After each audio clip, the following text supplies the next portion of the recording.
के 11 बजे थे और आदित्य अपने शूटिंग कैंपस के बाद घर आया। गाड़ी से उतरते ही उसे किचन की लाइट जलती दिखी। वह मुस्कुराया, जानता था कि कौन इंतज़ार कर रहा होगा। वह सीधे किचन में गया। उसकी दूसरी माँ मृणालिनी गर्मा गर्म खाना परोसने की तैयारी कर रही थी। क्या माँ, तुम अभी तक सोई नहीं? तुम्हें पता है मैं देर सवेर हो ही जाता हूँ, आदित्य ने प्यार से कहा, अपनी माँ के कंधे पर हाथ रखते हुए। रिमी ने मुड़कर ममता भरी मुस्कान दी। अरे बेटा, तुझे भूख लगी होगी। जब तक मेरा लाल घर न आ जाए और खाना न खा ले, तब तक एक माँ को नींद कहाँ आई से आएगी। तभी बुआ भी चाय का कप लेकर किचन में आई। क्या मृणालिनी भाभी, तुमने इसे इतना सर पर चढ़ा रखा है, कब बड़ा होगा ये? इतना तो इसे काम की थकान नहीं होती जितना अपनी माँ की चिंता करता है, बुआ ने भी मुस्कुराते हुए कहा। आदित्य ने हंसते हुए बुआ को गले लगा लिया। अरे बुआ, तुम्हें क्या पता, मेरी माँ मेरी ताकत है। मृणालिनी ने उसे खाने के लिए बैठाया। आदित्य की सगी माँ की मौत उसके बचपन में ही हो गई थी, लेकिन मृणालिनी ने उसे कभी माँ की कमी महसूस नहीं होने दी थी। अक्सर मृणालिनी के पास आकर अपनी बचपन की यादें साझा करता। कभी कभी अपनी सगी माँ को याद करके भावुक हो जाता और मृणालिनी उसे उतनी ही ममता से संभालती थी। घर में दादी थी, बुआ और उनके पति भी थे। दादी रोज सुबह उसे माथे पर चुम्बन देती और बुआ की बच्चियाँ, उसकी 2 छोटी कजिन पूरे घर में उसके पीछे पीछे घूमती रहती थी। वे सब उसे बेपनाह प्यार करते थे और आदित्य की दुनिया पूरी तरह संतुलित और खुशहाल है। लेकिन इस आदर्श तस्वीर में एक अजीब सा दाग था। उसकी शादियाँ। परिवार चाहता था कि आदित्य शादी कर ले और वंश आगे बढ़ाए। कई बार उसकी सगाई तय हुई। लड़कियां भी खूबसूरत और अच्छी पृष्ठभूमि वाली होती थी, लेकिन हर बार कुछ न कुछ ऐसा होता कि शादी टूट जाती, या तो लड़की खुद ही कोई अजीबोगरीब बहाना बनाकर सगाई तोड़ देती, या फिर कोई छोटी मोटी दुर्घटना हो जाती, जैसे किसी की तबीयत खराब होना, मामूली एक्सीडेंट या परिवार में अचानक कोई संकट आ जाना। आदित्य भी अब इन चीज़ों का आदी हो चुका था। उसने मान लिया था कि यह सब उसकी बदकिस्मती है। आदित्य की प्रोफेशनल लाइफ आसमान छू रही थी, लेकिन पर्सनल फ्रेंड पर शादी की अड़चनें परिवार के लिए एक चिंता का सबब बन चुकी थी। खासकर मृणालिनी इस बात से बेहद परेशान रहती थी। पंडित जी कहते हैं आदित्य की कुंडली में कुछ दोष है, बार बार शादी टूट जाती है। मृणालिनी अक्सर दादी से कहती। दादी मुस्कुराती। चिंता मत कर मृणालिनी, हमारे कुल के पंडित जी हैं, जो कहते हैं वही होता है। करवा लो कोई पूजा पाठ, सब ठीक हो जाएगा। मृणालिनी ने तुरंत पंडित जी को बुलाया और घर में ग्रहों की शांति के लिए एक विशेष पूजा का आयोजन किया। पूजा के दौरान भी मृणालिनी का मन अशांत था। बुआ ने उन्हें परेशान देखकर प्यार से छेड़ा। अरे भाभी, इतनी चिंता क्यों करती हो? पता है मुझे अपने बेटे की शादी की बहुत ज़्यादा चिंता है तुम्हें। अरे हो जाएगा सब। जब आदित्य ने हाँ कर दी तो बात बन ही जाएगी। बुआ की आवाज़ में प्यार और शरारत दोनों थी और मृणालिनी भी उन्हें देखकर थोड़ा मुस्कुरा देती। इस बीच आदित्य की जिंदगी में एक नई बहार आई थी। अपनी नई फिल्म की शूटिंग के दौरान उसकी मुलाकात सारा कपूर से हुई। सारा न केवल उसकी को एक्टर थी बल्कि अपनी मासूमियत और समझदारी से उसने आदित्य का दिल जीत लिया था। पहली बार आदित्य को किसी लड़की के साथ ऐसा गहरा जुड़ाव महसूस हुआ था। यह सिर्फ आकर्षक नहीं बल्कि सच्चा प्यार था। सारा भी उसकी सादगी और खुले दिल पर फिदा हो चुकी थी। वे घंटों बातें करते, शूट के बाद भी अक्सर साथ समय बिताते। एक शाम शूटिंग से लौटते हुए आदित्य अपनी गाड़ी में सारा के बारे में सोच रहा था और उसके चेहरे पर एक अलग ही मुस्कान थी। वह आज बेहद खुश था। तभी एक तेज रफ्तार ट्रक अचानक कहीं से आया और उसकी गाड़ी की तरफ बेकाबू होकर बढ़ा। आदित्य ने फुर्ती से स्टीयरिंग घुमाया और ट्रक से बच निकला, लेकिन उसकी गाड़ी नियंत्रण होकर डिवाइडर से जा टकराई। आदित्य को हल्की चोटें आई और वह दर्द में कराहते हुए बाहर निकला। ट्रक वाला बिना रुके तेजी से भाग गया।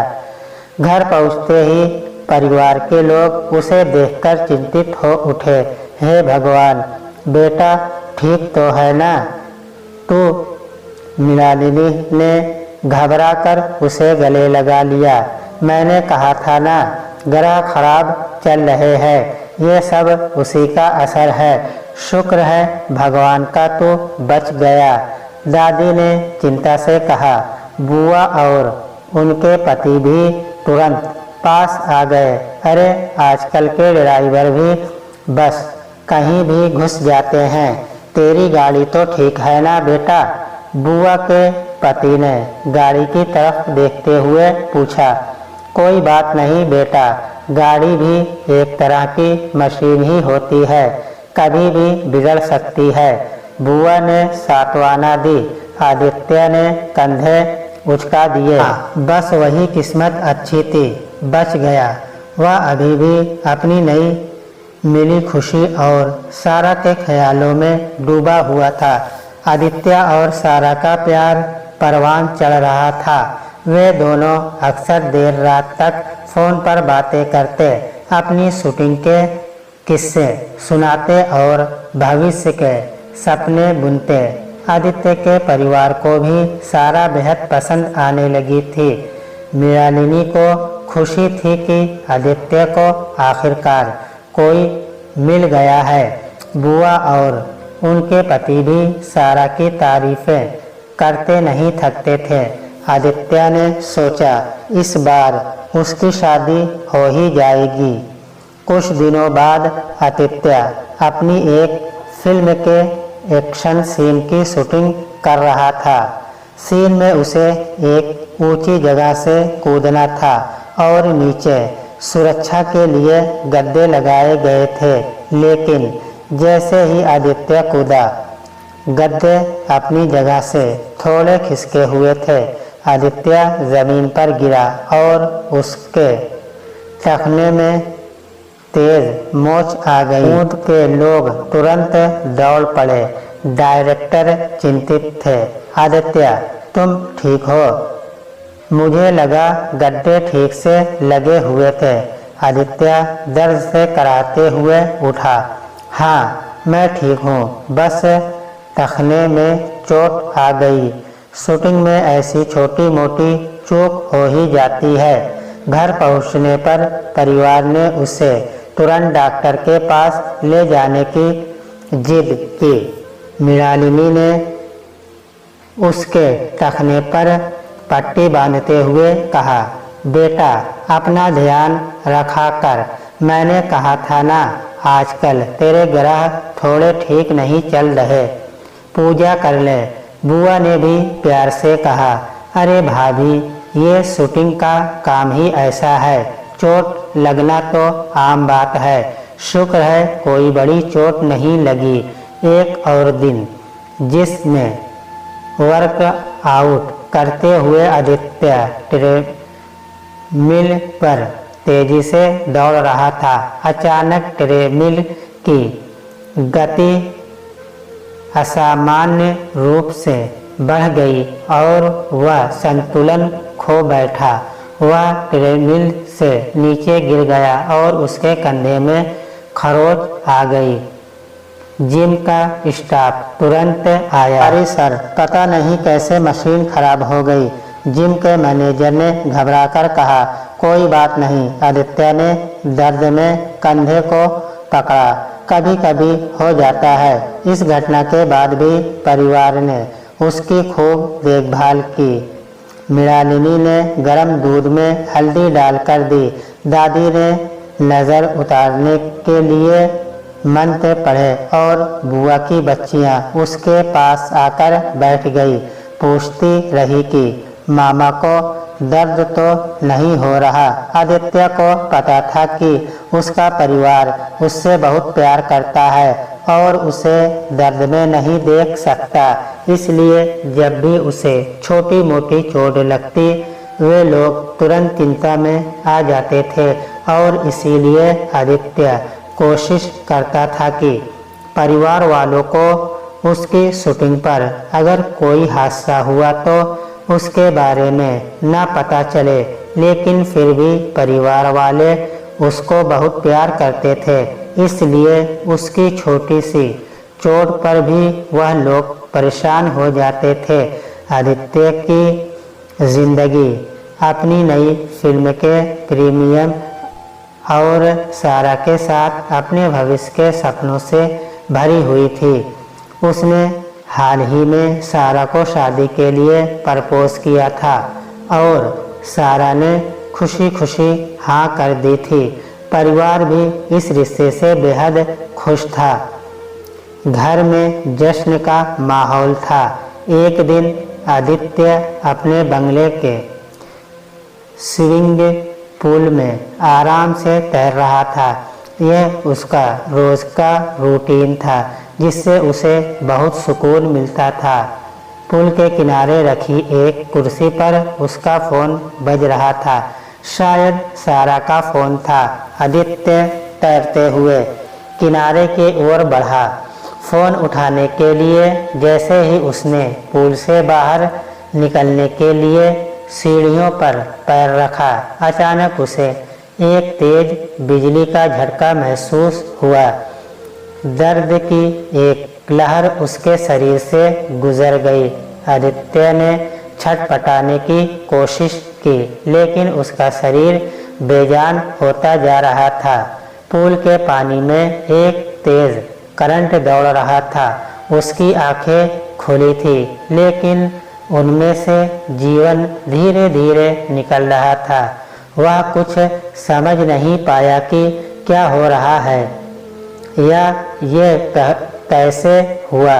बस कुछ ही पलों में उसका सुंदर प्रसिद्ध शरीर पानी में डूब गया और शांत हो गया। कुछ देर बाद जब आदित्य को पुल में इतनी देर तक न देखकर उसका हाउसकीपर उसे देखने आया तो उसने जो देखा उससे उसकी चीख निकल गई। आदित्य पानी में बेजान पड़ा था। तुरंत घर में हाहाकार मच गया। मृणालिनी, दादी, बुआ और बुआ का पति सब दौड़ते हुए पुल के पास पहुँचे। मृणालिनी ने चीखते हुए कहा, मेरा बेटा आदित्य। दादी कांपते हुए अपनी जगह पर ही गिर पड़ी। बुआ और उनके पति भी सदमे में थे। उनके चेहरे पर विश्वास नहीं हो रहा था कि यह सब कैसे हो गया। माहौल चीख पुकार और आंसुओं से भर गया। आदित्य, जो कुछ देर पहले तक जिंदा था, अब सिर्फ एक बेजान शरीर था। खबर जंगल की आग की तरह फैल गई। आदित्य मेहरा की अचानक मृत्यु ने पूरे देश को हिला दिया। फैन सदमे में थे। टीवी चैनल पर डिबेट शुरू हो गया। ये एक हादसा है, बस एक दुखद हादसा। एक न्यूज एंकर कह रहा था। दूसरे चैनल पर एक ज्योतिषी अपनी कुंडली के हिसाब से कह रहा था, देखिए ग्रहों की स्थिति ही ऐसी थी, यह एक स्वाभाविक मौत थी। वही एक क्राइम रिपोर्टर कह रहा था, इतने बड़े सेलिब्रिटी की अचानक मौत, वो भी इस तरह से, इसमें ज़रूर कुछ गड़बड़ है। टीवी पर घंटों बहस चलती रही। कोई इसे हादसा बता रहा था तो कोई इसे कुछ और। इस सब के बीच दिल्ली पुलिस के एसीपी विक्रम आहूजा का ध्यान इस केस की ओर गया। वह जानते थे कि ऐसे हाई प्रोफाइल केस में अक्सर कुछ अनकही बातें छिपी होती है। भले ही सब इसे दुर्घटना माने, उनकी पैनी नज़र और तेज दिमाग को लग रहा था कि इसमें कुछ तो है और उन्होंने इस मामले की फाइल मंगवाने का फैसला किया। इंस्पेक्टर विक्रम को ऐसा क्यों लग रहा था कि एक दुर्घटना नहीं है? क्या इसके पीछे वाकई में कोई राज है?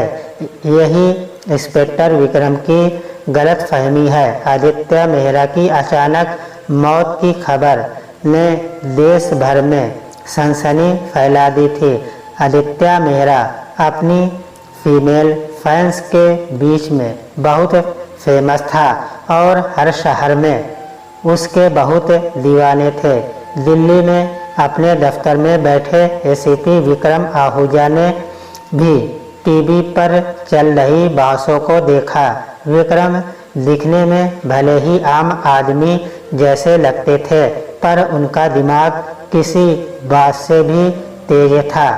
उनकी खामोश निगाहें और शांत स्वभाव अक्सर लोगों को धोखा दे जाता था, लेकिन जो उन्हें जानते थे वह पहचानते थे कि विक्रम का अंदाज़ा शायद ही कभी गलत होता है। उनके रिकॉर्ड में कई ऐसे पेचीदा केस थे जिन्हें उन्होंने सुलझाया था जब दूसरे पुलिस वाले हार मान चुके थे। जैसे ही आदित्य की मौत की खबर दिल्ली पहुंची, विक्रम को उनके एक जूनियर ने उनके पुराने केस की याद दिलाई। सर, आपको याद है वो शहंशाह वाला डबल मर्डर केस, जहां सब मान चुके थे कि ये आत्महत्या है, पर आपने कैसे उसकी परतें खोली थी? हवलदार रमेश ने विक्रम के सामने चाय रखते हुए कहा, ये आदित्य मेहरा का केस भी कुछ वैसा ही लग रहा है। इतनी छोटी उम्र में वे भी ऐसे ठीक नहीं लग रहा। विक्रम ने धीमी आवाज में कहा, रमेश, ऐसे हाई प्रोफाइल केस अक्सर सतह पर कुछ और दिखते हैं, पर असलियत कुछ और होती है, और जब लगातार हादसे हो तो मेरी सिक्स्थ सेंस कहती है कुछ तो गड़बड़ है। उन्होंने आदित्य मेहरा के केस की फाइल मंगवाई। फाइल पर सरसरी निगाह डालते ही विक्रम की भौहें थोड़ी सिकुड़ गई। लगातार दुर्घटनाएं, हर बार बाल बाल बचना और फिर अचानक पूल में मौत, यह सब उन्हें एक सामान्य दुर्घटना नहीं लग रहा था। अगले ही दिन एसीपी विक्रम आहूजा मुंबई पहुंच गए। उन्होंने सबसे पहले क्राइम सीन आदित्य के बंगले और खास कर स्विमिंग पूल का दौरा किया। पुल के पास एक बिजली के तार में हल्की सी खराबी मिली थी, जिसे दुर्घटना का कारण बताया गया था, लेकिन विक्रम की पैनी नज़र ने कुछ और देखा। उन्होंने आसपास के पेड़ों, दीवार और पुल के उपकरण का बारीकी से मुआयना किया। उन्होंने फॉरेंसिक टीम को कुछ और सौंप देने के निर्देश दिए। इसके बाद विक्रम आदित्य के परिवार से मिले। घर में अब भी मातम छाया हुआ था। मृणालिनी, दादी, बुआ और बुआ के पति सब गहरे सदमे में थे। विक्रम ने उनसे बेहद संवेदनशीलता से बात की। उन्होंने परिवार के सदस्यों के चेहरे को ध्यान से पढ़ा, उनकी आवाज़ में छिपी भावनाओं को समझने की कोशिश की। मृणालिनी रोते हुए बार बार यही कह रही थी कि ये सब ग्रहों का दोष था। दादी चुपचाप बैठी थी और बुआ तथा उनके पति भी सदमे में थे। आदित्य की दो छोटी कजिन जो हमेशा उसके पीछे रहती थी, अब गुमसुम कोने में बैठी थी। उनकी मासूम आंखें मामा की मौत को समझ नहीं पा रही थी। विक्रम ने परिवार के हर सदस्य के बयान दर्ज किए। उन्होंने आदित्य की पिछली दुर्घटनाओं के बारे में भी पूछा। सभी ने उन्हें सामान्य घटना कहकर टाल दिया। आदित्य के परिवार में सभी बहुत दुखी थे, लेकिन विक्रम का दिमाग सवालों के जवाब ढूंढ रहा था। क्या ये वाकई सिर्फ दुर्घटनाएं थी या कोई था जो पर्दे के पीछे से सब कुछ चला रहा था? एसीपी विक्रम आहूजा ने मुंबई में अपनी जांच तेज कर दी थी। उन्होंने आदित्य के बंगले से लेकर उसके शूटिंग सेट, जिम और उन सभी जगहों का दोबारा मुआयना किया जहां पिछली दुर्घटनाएं हुई थी। उनकी टीम ने आदित्य के फ़ोन रिकॉर्ड्स, ईमेल और बैंक खातों की भी जांच शुरू कर दी थी। विक्रम हर छोटी बड़ी जानकारी को एक साथ जोड़ने की कोशिश कर रहे थे, जैसे किसी बिखरी हुई पहेली के टुकड़े। उन्होंने आदित्य के परिवार से दोबारा मिलने का फैसला किया। इस बार उनका लहजा थोड़ा ज़्यादा सीधा था, हालांकि उन्होंने अपनी विनम्रता नहीं छोड़ी थी। मृणालिनी, दादी, बुआ और बुआ के पति सब ने एक बार फिर अपनी दुख भरी कहानी दोहराई। विक्रम ने हर किसी से आदित्य के साथ उनके रिश्ते, उनकी दिनचर्या और आदित्य के स्वभाव के बारे में और गहराई से पूछा। उन्होंने ध्यान दिया कि परिवार के सभी सदस्य आदित्य के लिए अपना प्यार जताते हुए भावुक हो रहे थे। बातचीत के दौरान बुआ की दोनों छोटी बच्चियां, जो आदित्य की कजिन थी, विक्रम के पास आई। वे मासूमियत से अपनी गुड़िया दिखा रही थी और मामा आदित्य के बारे में पूछ रही थी। मामा कब आएंगे अंकल? एक बच्ची ने पूछा। दूसरी ने जोड़ा, मामा हमें कहानी सुनाते थे। विक्रम को उनकी आंखों में अपने मामा के लिए सच्चा निस्वार्थ प्यार दिखाई दिया। ये एक छोटा सा पल था, लेकिन विक्रम ने इसे नोट कर लिया। उन्हें लगा इस घर में कुछ तो ऐसा है जो बिल्कुल सच्चा है। विक्रम ने आदित्य के मैनेजर और परिवार के वकील से भी पूछताछ की।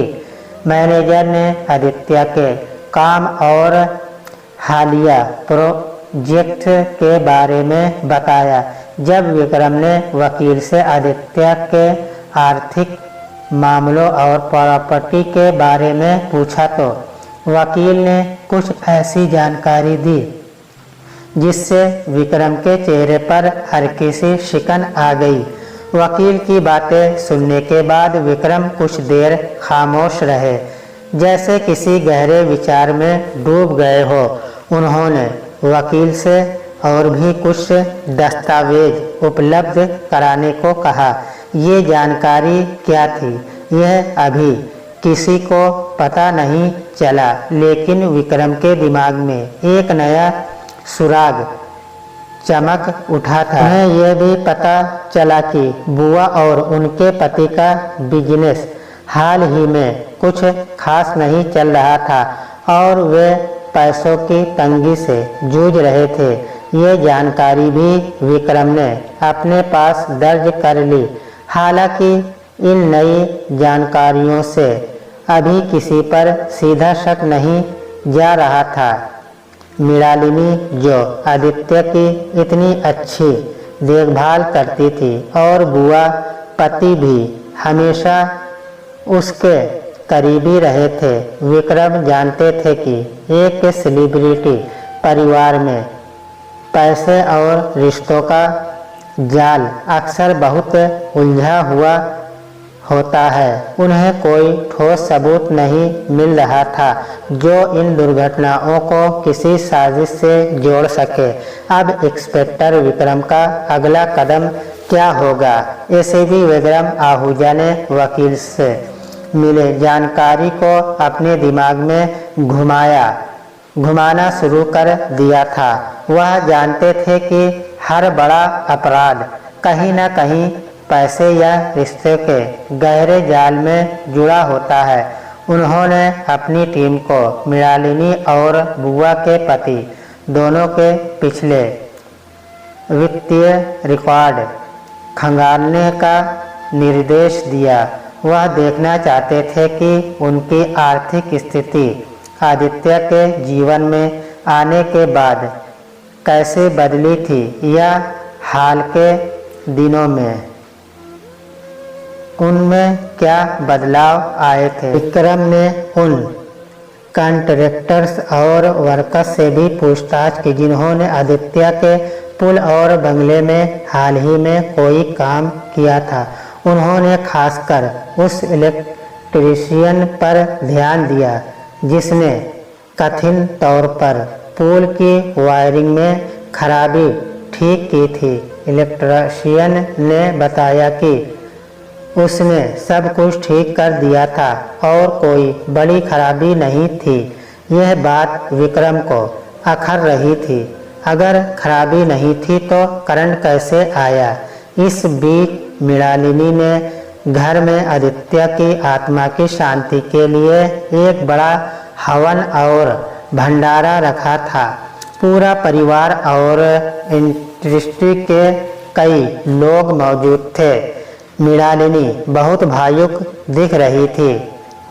उनके आंसू रुक नहीं रहे थे। बुआ और बुआ का पति भी उन्हें संभाल रहे थे। विक्रम भी इस मौके पर मौजूद थे। उन्होंने हर किसी की आंखों में झांकने की कोशिश की। बुआ की बच्चियां एक कोने में चुपचाप बैठी थी, अपने मामा को याद कर रही थी। विक्रम ने उनसे फिर बात की। उन्होंने कुछ ऐसी बातें बताई जिनसे विक्रम को एक अजीब सा एहसास हुआ, जैसे कि कुछ तो है जो ये मासूम आंखें देख रही है लेकिन कह नहीं पा रही। विक्रम ने उस डॉक्टर से भी मुलाकात की जिसने आदित्य की पिछली दुर्घटनाओं के बाद उसका इलाज किया था। ने सभी चोटों को सामान्य बताया था लेकिन विक्रम को लग रहा था कि इतनी सामान्य चोटें एक के बाद एक कैसे लग सकती है। उन्होंने उन घटनाओं से जुड़े लोगों, driver, gym trainer, shooting set के इंचार्ज से दोबारा पूछताछ की। सभी ने वही बातें दोहराई कि वह सब दुर्घटनाएं थी। हालांकि विक्रम की पैनी नज़र और कुछ तकनीकी उपकरणों की मदद से उन्होंने पुल के पास एक छोटी सी छेड़छाड़ का पता लगाया जिसे छिपाने की बहुत कोशिश की गई थी। इसी तरह उन्होंने शूटिंग सेट के गड्ढों और जिम के ट्रेडमिल की गहराई से जांच की जहां उन्हें कुछ ऐसे सूक्ष्म संकेत मिले जो बताते थे कि ये दुर्घटनाएं उनकी सीधी नहीं थी जितनी दिख रही थी। ये संकेत बहुत छोटे थे लेकिन विक्रम के तेज दिमाग के लिए काफ़ी थे। विक्रम को अब यह साफ होने लगा था कि ये सिर्फ बदकिस्मती नहीं थी, बल्कि ये घटनाएं एक पैटर्न में हो रही थी और कोई न जो इन्हें अंजाम दे रहा था। कोई कौन था और उसका मकसद क्या था, यह अभी भी एक रहस्य था। परिवार के सदस्यों पर शक करने का कोई कारण नहीं था, क्योंकि वह सब आदित्य को बहुत प्यार करते थे और इस वक्त बहुत दुखी थे। लेकिन विक्रम जानते थे कि कभी कभी सबसे गहरा अंधेरा वही छिपा होता है जहां सबसे ज़्यादा रोशनी दिखती है। आदित्य की मौत को 1 महीना बीत चुका था। घर में मातम तो था, लेकिन जिंदगी धीरे धीरे पटरी पर लौट रही थी। परिवार अपने सामान्य दिनों में लौट रहा था। उन्हें उम्मीद नहीं थी कि अब कोई पुलिस उनके दरवाजे पर आएगी। तभी एक सुबह एसीपी विक्रम आहूजा अपनी टीम के साथ अचानक मेहरा बंगला में दाखिल हुए। उनके चेहरे पर कोई भावना नहीं थी, लेकिन उनकी आंखों में एक अलग सी चमक थी। और एसीपी विक्रम आहूजा, मुझे आप सभी परिवार के सदस्यों से कुछ ज़रूरी बात करनी है, विक्रम ने अपनी गंभीर आवाज़ में कहा।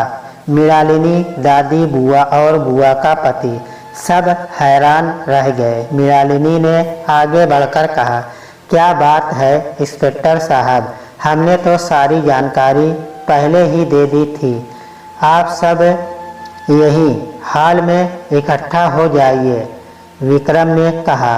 और हाँ, नौकरों से कहिए हम सबके लिए चाय या नाश्ते का इंतज़ाम करें।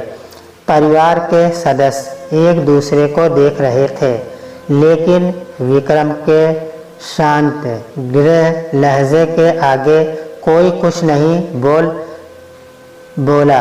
सब हाल में इकट्ठा हो गए। मृणालिनी ने नौकर को चाय कॉफ़ी बनाने का इशारा किया। जैसे ही नौकर चले गए, विक्रम ने हाल में घूमते हुए अपनी बात शुरू की। आप सबको लग रहा होगा कि आदित्य की मौत एक हादसा थी, एक भयानक दुर्घटना, है ना? विक्रम ने हाल में बैठे हर सदस्य की आंखों में देखते हुए पूछा। दादी ने कांपती आवाज़ में कहा, हाँ बेटा, हमारे ग्रहों का दोस्त था। आदित्य की किस्मत ही ऐसी थी। बुआ ने भी सिर हिलाया। जी इंस्पेक्टर साहब, ये सब तो कुदरत का खेल है। विक्रम मुस्कुराए, एक ऐसी मुस्कान जो उनके चेहरे पर कम ही दिखती थी। मुझे अफसोस है, लेकिन आप सब गलत हैं। आदित्य मेहरा की मौत कोई हादसा नहीं थी। पूरे हाल में सन्नाटा छा गया। परिवार के चेहरे पर हैरानी और डर साफ दिख रहा था। मृणालिनी की आवाज़ काँप उठी। ये आप क्या कह रहे हैं इंस्पेक्टर साहब? आदित्य को किसने मारा? हमारा तो कोई दुश्मन नहीं। दुश्मन तो आपके अपने बीच में ही थे, विक्रम ने सीधा जवाब दिया। हमने आदित्य के कातिल को ढूंढ लिया है। यह सुनते ही बुआ और उनके पति के चेहरे का रंग उड़ गया। मृणालिनी ने अपने होठ भींचे, जैसे कोई कड़वी बात निकल रही हो। विक्रम ने उन्हें बैठने का इशारा किया। आप लोग आराम से बैठिए। आज मैं एक एक करके इस केस की हर परत खोलूँगा। कैसे मुझे पता चला और किसने क्या किया? नौकरों से कहिए हमें अब कोई डिस्टर्ब न करे। नौकरों के जाने के बाद विक्रम ने अपनी बात जारी रखी। आदित्य की मौत स्विमिंग पूल में करंट लगने से हुई थी। ऊपरी तौर पर लगा कि पूल की वायरिंग खराब थी, लेकिन हमारी जांच में पता चला कि आदित्य के पुल में घुसने से पहले वायरिंग बिल्कुल ठीक थी। उसमें जानबूझकर छेड़छाड़ की गई थी ताकि करंट लगे। उन्होंने आगे कहा, सिर्फ यही नहीं, आदित्य के साथ पहले भी कई हादसे हुए थे। शूटिंग के सेट पर गद्दे खिसके, जिम में ट्रेडमिल की गति बढ़ी। हमारी फॉरेंसिक टीम ने उन सभी जगहों की बारीकी से जांच की। हमें ऐसे शून्य संकेत मिले जिनसे पता चला कि ये दुर्घटनाएं नहीं थी। विक्रम ने एक पल के लिए अपनी बात रोकी, हर चेहरे पर नज़र दौड़ाई। अब सवाल आता है, क्यों कोई आदित्य को मारेगा? उसे मार कर किसे फ़ायदा होगा? क्योंकि आदित्य की सारी प्रॉपर्टी तो अब एक ट्रस्ट में चली जाएगी जिसका परिवार को कोई फ़ायदा नहीं। यह सुनते ही मृणालिनी और बुआ पति के चेहरे पर राहत की हल्की सी चमक आई। मृणालिनी ने लगभग मुस्कुराते हुए कहा, देखा इंस्पेक्टर साहब, हमें क्या फ़ायदा? विक्रम ने मुस्कुराते हुए कहा, अच्छा तो आप सब जानते हैं कि प्रॉपर्टी ट्रस्ट में चली जाएगी और आप सोचते हैं कि इससे आपको कोई फ़ायदा नहीं। यही आप सब गलत है। उनकी आवाज़ अब हाल में गूंज रही थी। आदित्य के पिता की वसीयत साफ कहती है कि अगर आदित्य की शादी हो जाती तो सारी प्रॉपर्टी सीधे उसकी पत्नी के नाम पर हो जाती और आदित्य उसे किसी को ट्रांसफ़र नहीं कर सकता था। लेकिन अगर आदित्य की मौत हो जाती है तो यह सारी जायदाद चैरिटेबल ट्रस्ट में चली जाएगी। इंस्पेक्टर विक्रम ने हाल में मौजूद सभी को देखा, फिर उनकी नज़र मृणालिनी बुआ और बुआ के पति पर टिकी। और इस चैरिटेबल ट्रस्ट के मुख्य ट्रस्टी और निर्णायक सदस्य कौन है पता है? कोई और नहीं बल्कि आप तीनों, मृणालिनी, बुआ जी और बुआ के पति। यह बम जैसा खुलासा था। बुआ और बुआ का पति सदमे में मृणालिनी की तरफ देख रहे थे और मृणालिनी के चेहरे पर एक पल के लिए घबराहट और फिर बेबसी के भाव आए। तो इसका मतलब आप सबको फ़ायदा होगा।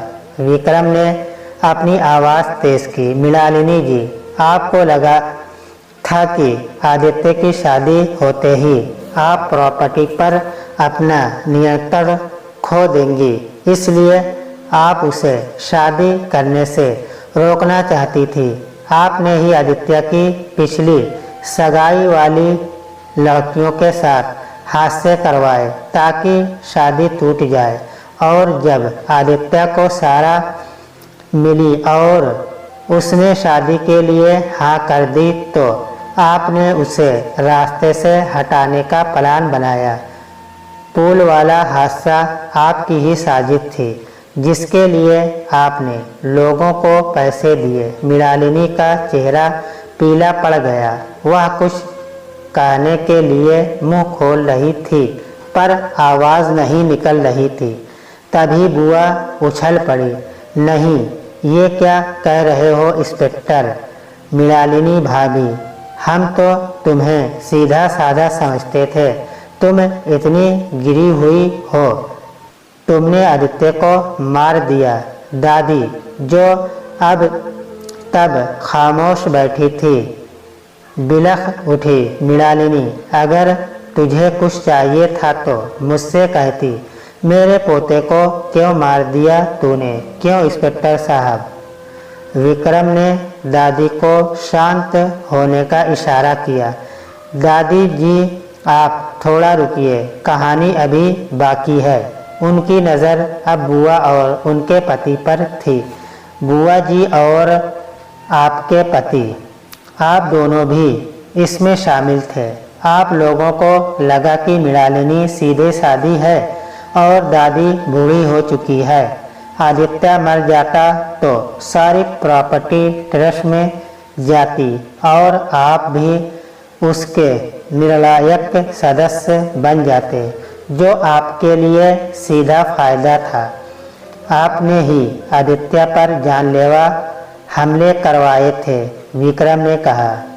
ट्रक से टक्कर और जिम वाला हादसा, यह सब आपकी साजिश थी।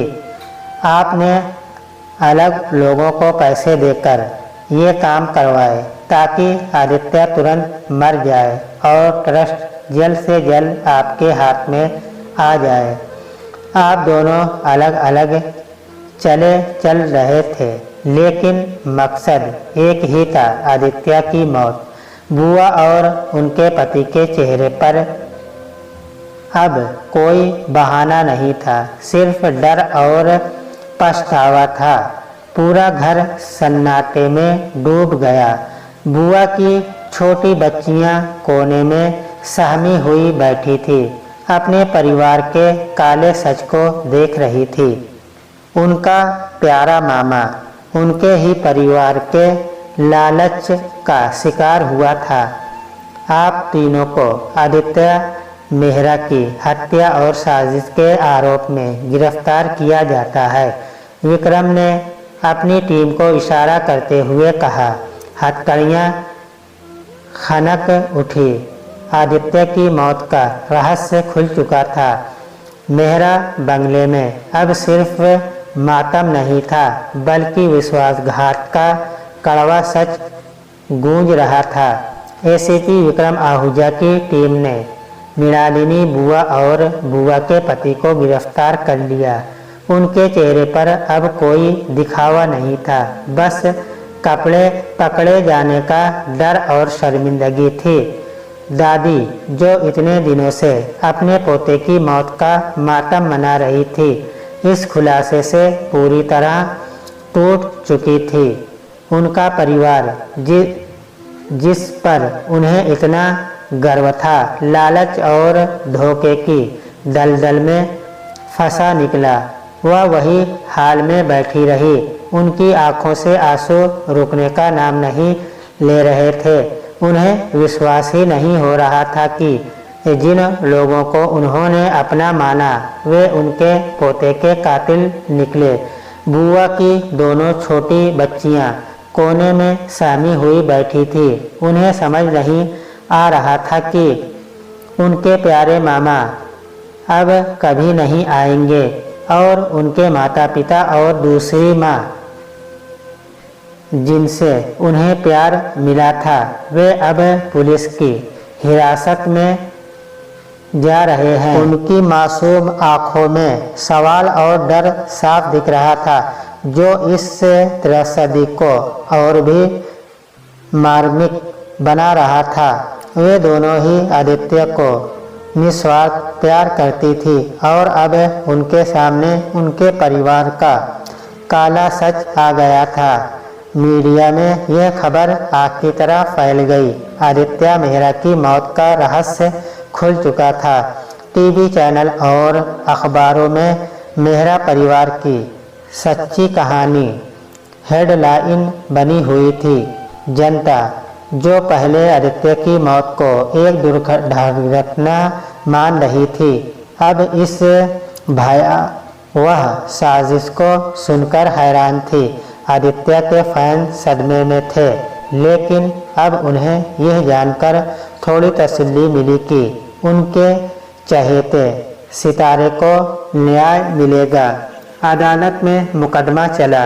एसीपी विक्रम आहूजा ने बहुत मजबूती से अपना केस पेश किया। उन्होंने सारे सबूत, पूल की छेड़छाड़, शूटिंग सेट और जिम के शून्य संकेत, संदेह, पैसों का लेन देन और वसीयत की शर्तें एक एक करके सामने रखे। उन्होंने उन लोगों के बयान भी पेश किए जिन्हें पैसे देकर छोटी मोटी दुर्घटनाएं करवाई गई थी। हर सबूत ने मृणालिनी बुआ और बुआ के पति के गुनाह को बेनकाब कर दिया। आखिरकार अदालत ने मृणालिनी बुआ और बुआ के पति को आदित्य मेहरा की हत्या और साजिश का दोषी पाया। उन्हें उम्र कैद की सज़ा सुनाई गई। न्याय मिल चुका था, लेकिन इस न्याय की कीमत एक परिवार का बिखरना था। एसीपी विक्रम आहूजा ने अपनी डायरी बंद की। एक और जटिल केस सुलझ गया था। उन्हें पता था कि अपराध की दुनिया में लालच और नफरत ही सबसे बड़े गुनहगार होते हैं और कभी कभी वे सबसे करीबियों के भेष में आते हैं।